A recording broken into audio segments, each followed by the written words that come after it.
saudara yang dikasihi Tuhan Yesus, ya puji Tuhan, kita sudah sampai pada pasal 28, Kejadian pasal 28. Kejadian pasal 28. Kemudian Ishak memanggil Yakub, lalu memberkati dia, serta memesankan kepadanya. Katanya, janganlah mengambil istri dari perempuan Kanaan. Bersiaplah, pergilah ke padang Aram ke rumah Betuel, ayah ibumu, dan ambillah dari situ seorang istri dari anak-anak Laban, saudara ibumu. Moga-moga Allah yang Maha Kuasa memberkati engkau, membuat engkau beranak cucu, dan membuat engkau menjadi banyak, sehingga engkau menjadi sekumpulan bangsa-bangsa. Moga-moga ia memberikan kepadamu berkat yang untuk Abraham, kepadamu serta kepada keturunanmu, sehingga engkau memiliki negeri ini yang kau diami sebagai orang asing, yang telah diberikan Allah kepada Abraham. Demikianlah Ishak melepas Yakub, lalu berangkatlah Yakub ke padang Aram, kepada Laban anak Betuel, orang Aram itu, saudara Ribka, ibu Yakub dan Esau. Ketika Esau melihat bahwa Ishak telah memberkati Yakub dan melepasnya ke padang Aram untuk mengambil istri dari situ, pada waktu ia memberkatinya, ia telah memesankan kepada Yakub, janganlah ambil istri dari antara perempuan Kanaan. Dan bahwa Yakub mendengarkan perkataan ayah dan ibunya dan pergi ke padang Aram. Maka Esau pun menyadari bahwa perempuan Kanaan itu tidak disukai oleh Ishak ayahnya. Sebab itu ia pergi kepada Ismail dan mengambil Mahalat menjadi istrinya, di samping kedua istrinya yang telah ada. Mahalat adalah anak Ismail, anak Abraham, adik Nebayoth. Maka Yakub berangkat dari Beersheba dan pergi ke Haran. Ia sampai di suatu tempat dan bermalam di situ, karena matahari telah terbenam. Ia mengambil sebuah batu yang terletak di tempat itu dan dipakainya sebagai alas kepala, lalu membaringkan dirinya di tempat itu. Maka bermimpilah ia. Di bumi ada didirikan sebuah tangga yang ujungnya sampai di langit, dan tampaklah malaikat-malaikat Allah turun naik di tangga itu. Berdirilah Tuhan di sampingnya dan berfirman, Akulah Tuhan Allah Abraham dan Allah Ishak. Tanah tempat engkau berbaring ini akan kuberikan kepadamu dan kepada keturunanmu. Keturunanmu akan menjadi seperti debu tanah kayanya, dan engkau akan mengembangnya sebelah timur, barat, utara, dan selatan. Dan olehmu serta keturunanmu semua kaum di muka bumi akan berkat. Sungguh aku menyertai engkau dan aku akan melindungi engkau kemanapun engkau pergi, dan aku akan membawa engkau kembali ke negeri ini, sebab aku tidak akan meninggalkan engkau, melainkan tetap melakukan apa yang kujanjikan kepadamu. Yakub bangun dari tidurnya, berkata ia, sesungguhnya Tuhan ada di tempat ini dan aku tidak mengetahuinya. Ia takut dan berkata, alangkah dahsyatnya tempat ini. Ini tidak lain dari rumah Allah. Ini pintu gerbang surga. Keesokan harinya, pagi-pagi Yakub mengambil batu yang dipakainya sebagai alas kepala dan mendirikan itu menjadi tugu dan menuang minyak ke atasnya. Ia menamai tempat itu Betel. Dahulu nama kota itu Luz. Lalu binasalah Yakub. Jika Allah menyertai dan akan melindungi aku di jalan yang kutempuh ini, memberikan kepadaku roti untuk dimakan dan pakaian untuk dipakai, sehingga aku selamat kembali ke rumah ayahku, maka Tuhan akan menjadi Allahku, dan batu yang kudirikan sebagai tugu ini akan menjadi rumah Allah. Dari segala sesuatu yang engkau berikan kepadaku, akan selalu kupersembahkan 1/10 kepadamu. Amin. Bapak Ibu Saudara yang dikasihi Tuhan Yesus, pada pasal ini saya membagi menjadi 3 bagian. Yang pertama itu Ishak melepas Yakub kepada Aram. Terus yang kedua, Tuhan meneguhkan panggilan Yakub. Yang ketiga, tentang nasihat Yakub. Nah, pada bagian pertama ini, kita melihat bahwa Ishak ini melepaskan Yakub supaya dia pergi ke padang Aram. Nah, yang pertama yang disampaikan oleh Ishak kepada Yakub adalah jangan mengambil istri dari perempuan Kanaan. Di ayat pertama di sini disampaikan bahwa kemudian Ishak memanggil Yakub lalu memberkati dia serta memesankan kepadanya, katanya, janganlah mengambil istri dari perempuan Kanaan. Jadi ini yang harus dilakukan oleh Yakub, yaitu tidak mengambil istri dari perempuan Kanaan. Dan dia di sini dijelaskan pada pasal sebelumnya bahwa Ribka itu mengatakan kepada Ishak bahwa aku telah jenuh hidup karena perempuan-perempuan Het itu. Jikalau Yakub juga mengambil seorang istri dari antara perempuan negeri ini, semacam perempuan Het itu, apa gunanya aku hidup lagi. Nah, ini ternyata direspon oleh Ishak dengan memanggil Yakub dan berpesan kepada Yakub supaya tidak mengambil istri dari perempuan Kanaan. Nah, ini kita lihat bahwa sebelumnya adalah Esau ternyata mengambil istri dari orang-orang Het itu atau orang-orang Kanaan. Nah, dan yang kedua, ketika Ishak melepas Yakub, maka Ishak berpesan kepada Yakub supaya mengambil istri dari anak-anak Laban, saudara ibunya. Nah, yang kedua disampaikan bahwa bersiaplah, pergilah ke padang Aram, ke rumah Betuel ayah ibumu, dan ambillah dari situ seorang istri dari anak-anak Laban, saudara ibumu. Dan di sini ketika Ishak melepas Yakub juga dengan memberikan berkat.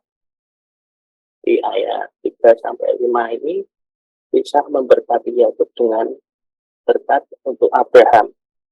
Di ayat 3 disampaikan bahwa moga-moga Allah yang Maha Kuasa memberkati engkau, membuat engkau beranak cucu, dan membuat engkau menjadi banyak, sehingga engkau menjadi sekumpulan bangsa-bangsa.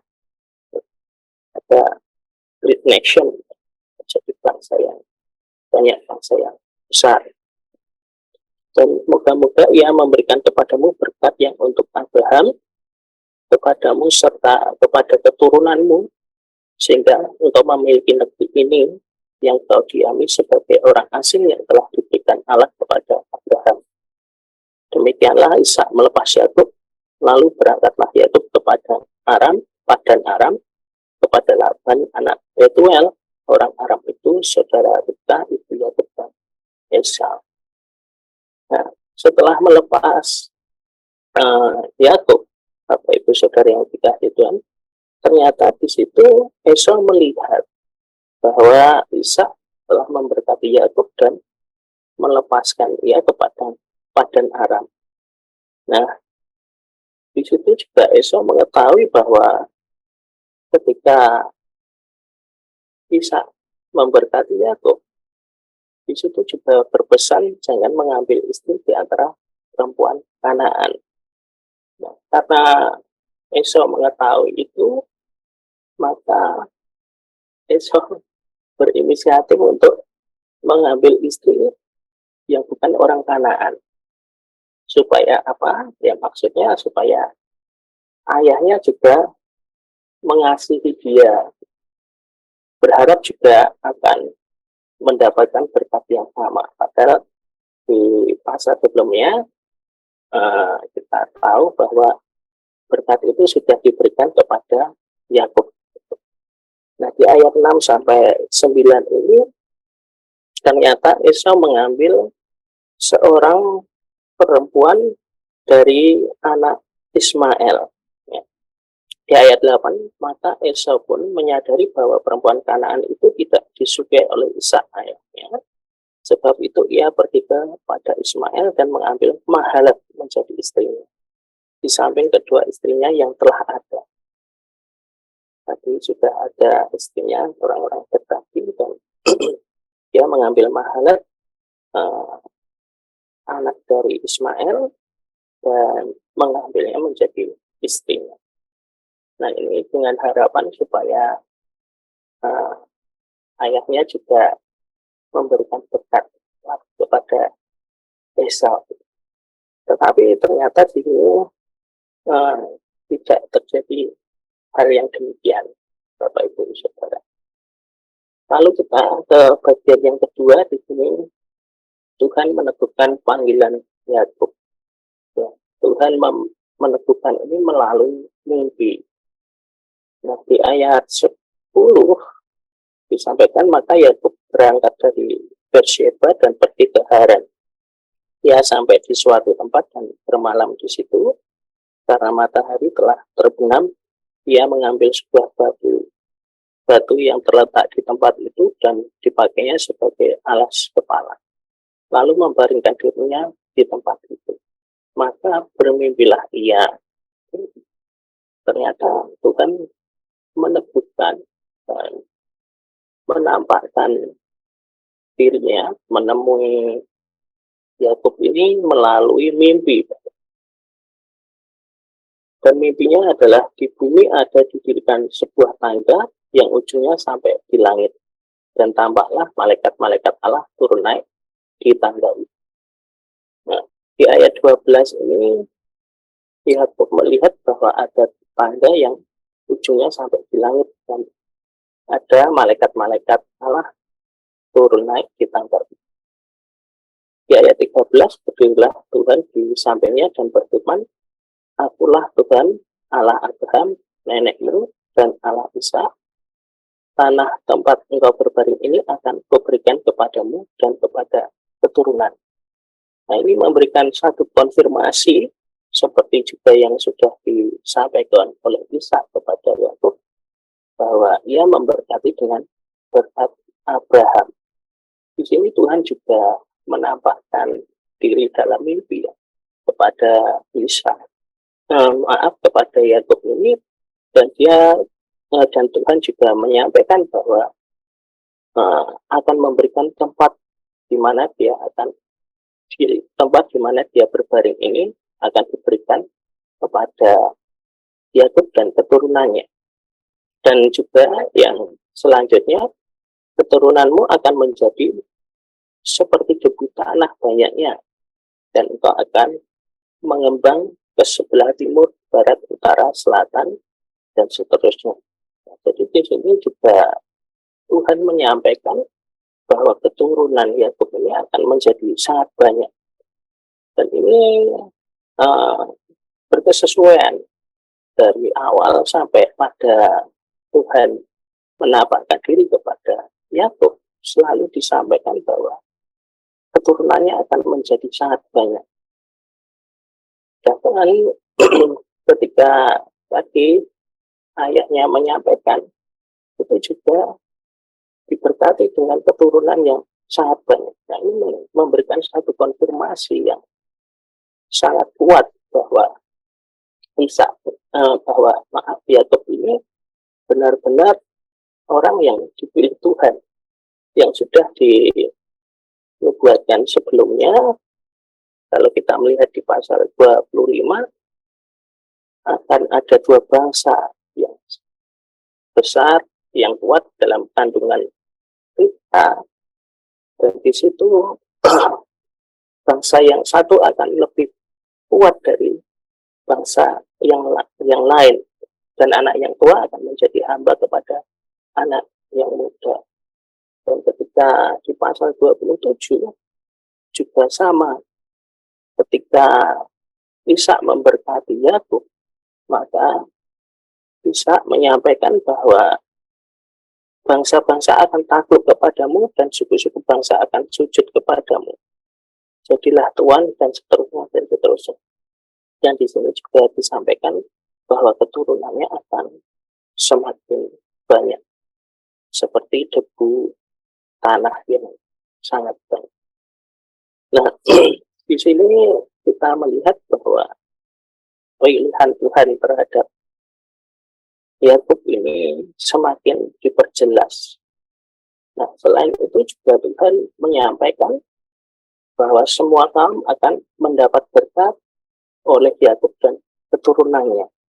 Di pasal 14 disampaikan keturunanmu akan menjadi debu dan seterusnya, serta keturunanmu semua kaum dan serta oleh keturunanmu semua kaum di muka bumi akan mendapat berkat. Dan yang terakhir, Tuhan menyampaikan bahwa sesungguhnya aku akan menyertai engkau dan aku akan melindungi engkau melindungi engkau kemanapun engkau pergi, dan aku akan membawa engkau kembali ke negeri ini, sebab aku tidak akan meninggalkan engkau, melainkan tetap melakukan apa yang dijanjikan kepadamu. Nah, ini jelas sekali mengkonfirmasi bahwa apa yang sudah dijanjikan Tuhan akan Tuhan genapi terhadap Yakub. Nah, timbul satu pertanyaan Bapak Ibu Saudara. Kenapa Yakub tetap dipilih? Padahal kemarin kita belajar bahwa Yakub ini menipu dan Yakub melakukan hal-hal yang tidak benar, dengan cara-cara yang tidak, dengan bantuan ibunya. Tetapi kalau kita lihat di sini, yang pertama, pemilihan Yakub itu tidak berlangsung atau tidak berlaku setelah Yakub melakukan penipuan, tetapi justru pemilihan Tuhan itu dilakukan sejak Yakub ada dalam kandungan. Nah, ini berarti bukan Tuhan memilih berdasarkan perbuatan baik atau buruknya. Nah, ini dapat kita lihat juga di dalam Roma 9 ayat 11, dengan jelas sekali di situ disampaikan bahwa pemilihan Yakub ini menunjukkan bahwa keselamatan itu bukan karena perbuatan baik seseorang, tetapi itu semua karena kasih karunia. Nah, di Roma 9 ayat 11 di situ disampaikan, sebab waktu anak-anak itu belum dilahirkan dan belum melakukan yang baik atau yang jahat, supaya rencana Allah tentang pemilihannya diteguhkan, bukan berdasarkan perbuatan, tetapi berdasarkan panggilan. Dan kalau kita lihat lagi di ayat 16, jadi hal itu tidak tergantung pada kehendak orang atau usaha orang, tetapi kepada kemurahan hati Allah. Nah, ini menunjukkan dengan jelas sekali bahwa Yakub dipilih oleh Allah ini karena kasih karunia, karena kehendak Tuhan yang ingin memilih Yakub.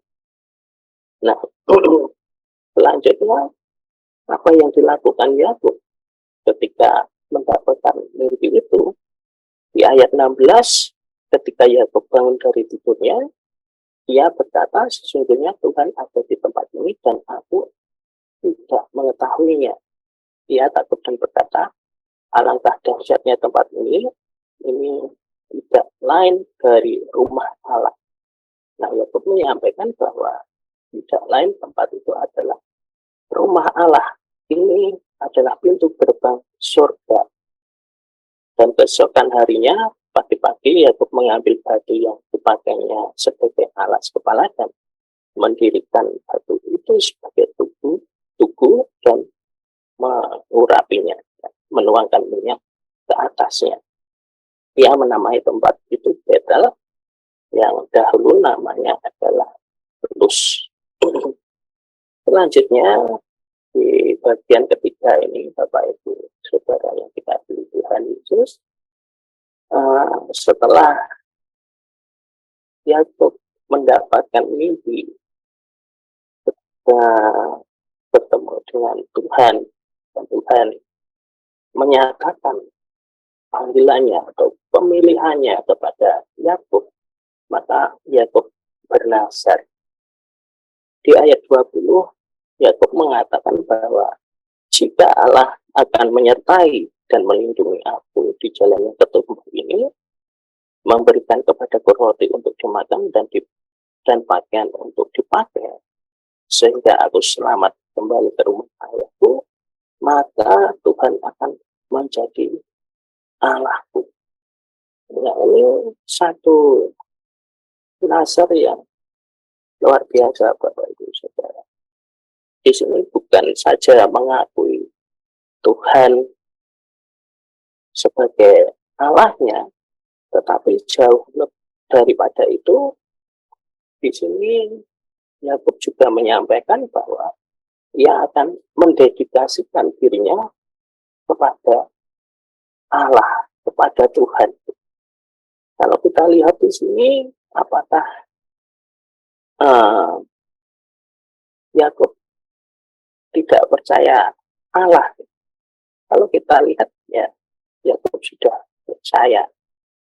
Jadi lebih daripada itu, maka dia akan mengabdikan diri kepada Allah itu, sehingga dia katakan maka Tuhan akan menjadi Allahku, dan batu yang kudirikan sebagai tubuh ini akan menjadi rumah Allah. Nah, ini disertai dengan satu komitmen Bapak Ibu Saudara untuk menjadikan rumah Allah di mana tempat ia bertemu dengan Allah dalam mimpi tadi. Dan dari segala sesuatu yang engkau berikan kepadaku akan selalu kupersembahkan 1/10 kepadamu. Dengan satu komitmen kesetiaan, komitmen untuk memberikan persembahan, komitmen untuk senantiasa melayani Tuhan sebagai Allah. Nah, ini nasihat yang disampaikan oleh Bapak Ibu Saudara. Nah, dari perenungan ini, keamanan teks yang saya dapatkan, Tuhan meneguhkan pilihannya terhadap Yakub dengan memberikan janji berkat Abraham. Jadi jelas sekali tadi Tuhan menemui Yakub dan dia menyampaikan berkat-berkat yang disampaikan juga kepada Abraham, dan itu yang akan digenapi oleh Tuhan terhadap Yakub. Dan yang kedua, Yakub menjadikan Tuhan sebagai Allahnya dan memberikan persembahan. Nah, ketika Yakub bertemu dengan Tuhan, maka Yakub akan menjadikan Tuhan sebagai Allahnya. Yakub akan mengakui Tuhan sebagai Allahnya, dan dengan satu komitmen dia akan mempersembahkan persembahan kepada Tuhan. Nah, aplikasinya Bapak Ibu Saudara, sebagai orang yang telah dipilih oleh Tuhan, menjadi pertanyaan besar kita semua, sudahkah kita menjadikannya sebagai Allah kita dalam kehidupan kita? Dan sudahkah kita mempersembahkan hidup kita bagi Tuhan? Nah, kiranya ini dapat menjadi satu perenungan kita untuk melihat kembali apakah kita sudah sesuai dengan firman Tuhan ini, atau kita perlu untuk meningkatkan. Terima kasih, Tuhan Yesus memberkati. Ya, terima kasih. Kita sambut renungan pagi ini dengan satu lagu Janjimu seperti fajar pagi hari. Biar kita tetap pegang janji Allah yang terus memberkati kita masing-masing. Ketika ku hadapi kehidupan ini, jalan mana yang harus ku pilih? Ku tahu ku tak mampu, ku tahu ku tak sanggup, hanya Kau